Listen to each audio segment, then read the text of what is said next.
तो हम लोग आज पढ़ने वाले हैं डेप्रिसिएशन, डिवैल्यूएशन और रीवैल्यूएशन क्या होता है। तो सबसे पहले depreciation, it is fall in market price of currency of a country due to market forces. मतलब मार्केट फोर्सेस के वजह से जो भी कंट्री के जो करेंसी है उसका जो वैल्यू में गिरावट होता है उसको हम लोग बोलते हैं डेप्रिसिएशन। अब मार्केट फोर्सेस का मतलब ये होता है कि मतलब वो लोग हम लोग खरीद बिक्री जो कर रहे हैं उसकी वजह से, ऐसा नहीं कि कोई एक्सटर्नल या फिर कोई इंटरनल इन्फ्लुएंस कर रहा है, वो खुद बाय खुद होता है, तो उसको बोलते हैं हम लोग डेप्रिसिएशन। चलो फिर पढ़ा जाए एप्रिसिएशन क्या होता है। Appreciation, the rise in price of domestic currency of country due to market forces. मतलब मार्केट फोर्स के वजह से हम लोग का जो करेंसी है उसका जो वैल्यू वो एप्रिसिएट यानी बढ़ जाए, उसको हम लोग बोलते हैं एप्रिसिएशन।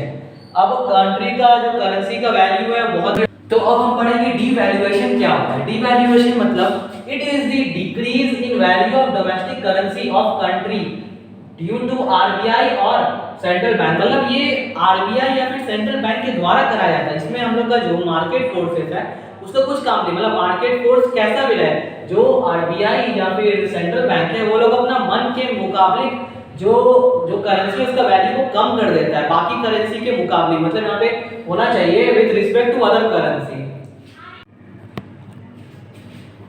अब उसके बाद हम लोग आते हैं रीवैल्यूएशन। अब रीवैल्यूएशन क्या होता है? It is the increase in value of currency with respect to currency of other country. It is done by central bank.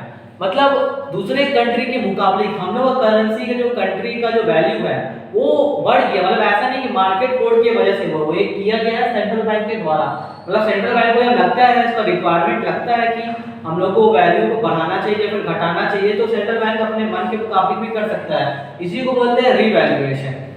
आज पढ़ने वाले फिर फिक्स्ड एक्सचेंज रेट और फ्लेक्सिबल एक्सचेंज रेट क्या होता है। सबसे पहले एक्सचेंज रेट क्या होता है? Exchange rate is a rate at which the currency of one country is exchange with the currency of other country। जैसे कि हम लोग का जो, अगर हम लोग चाहेंगे कि डॉलर खरीदना, एक डॉलर खरीदना चाहेंगे तो हम लोग को 80 रुपीज पे करना पड़ेगा। अभी करंट के हिसाब से 80 रुपीज देना पड़ेगा तो हम लोग 1 रुपीज को खरीद सकते हैं, तो 1 डॉलर को खरीद सकते हैं। तो ऑसिली दो टाइप का एक्सचेंज रेट होता है, एक तो होता है फिक्स्ड एक्सचेंज रेट, एक होता है फ्लेक्सिबल एक्सचेंज रेट। अब दोनों में क्या डिफरेंस है?